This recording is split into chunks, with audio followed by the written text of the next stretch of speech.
Hey, Ignite Church. My name is Devin Trulin, and I'm the youth pastor here at Ignite. And I was just thinking about all that God has done, all the incredible things that he has done in these 10 years that we've been Ignite Church, and just that he's just getting started. He's got so many great things in store for us. And so I began to think about, what does that mean for us corporately as a church body, that God is really just getting started with us. And God brought me to this word unity, and just how important unity is for us as a church. And we can just be honest. In our day and age, there's so much that can divide us, like what political party you belong to, or if there's a debate going on, what side of the debate you're on, whether you're right or left, or even some menial stuff, like just kind of what team you like. Even that can really kind of sometimes divide us. Or if you remember a few years ago, the dress debate, like whether the dress was black and blue or whether it was white and gold, just really silly stuff that can ultimately divide us and take us away from unity. And I believe that God doesn't call us to live like that.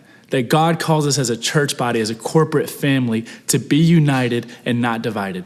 So let's look back to Acts chapter 9, verses 20 through 28. Pastor Josh just recently talked about the conversion from Saul to Paul, but we'll be right after that. And so if you just want to read it, maybe pause this video and kind of read that section and then track back along with us. We'll be looking at that. And at this point in the story, God has done some amazing things in the early church, and he's really just getting started with them as well. And he's going to use this man, Paul, to do some incredible things for the early church moving forward. But I mean, we can just look at the text and kind of understand that the early church had a lot of mixed feelings about Paul, as he had just converted from Saul, who had been persecuting the early church and killing many of the early Christians. And so there was a lot of mixed feelings about him. Like, some didn't trust him. Some really saw the zeal that he had for the Lord and trusted him. Some didn't like him. And then others did like him. And so Paul needed someone to kind of step in and to be a peacemaker and to unify people in the early church. And so that's what Barnabas was. And I love that Barnabas kind of stepped in, and that he didn't, unify the early church and unify people on their feelings of Paul through a Facebook post or through anything like that. Instead, he does it through love. The love that he had for Paul, the love that he had for his fellow brethren in Christ, and especially the love that he had for God. And he used that love to really spark the unity that was there. In Matthew 12, verses 25 through 26, Jesus says this: "Every kingdom divided against itself will be ruined, and every city or household divided against itself will not stand." So as God is just getting started with us, and he's done some incredible things over the past 10 years, we believe that there's a very real enemy too, that is going to be trying to do everything that he can to make sure that the plans that God has for us as he's just getting started, that they're not going to come to fruition. And one of the main tactics that this enemy is going to use is division. And so we really have to remember, going into these next 10 years, that at the foot of the cross, there's no Republican or Democrat. At the foot of the cross, there's no right or left. At the foot of the cross, there's no his side or her side. There's no I'm right and they're wrong.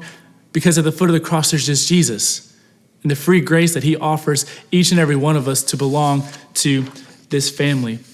And in Matthew chapter 5, in the Sermon on the Mount, Jesus calls us himself to be peacemakers in our church, in our friendships, in our relationships, and in our marriages.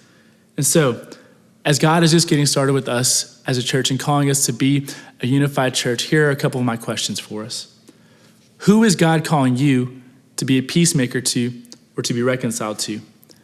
And again, he's not calling us to do it through a social media platform. He's calling us to do it through love. And so who is God calling you to love?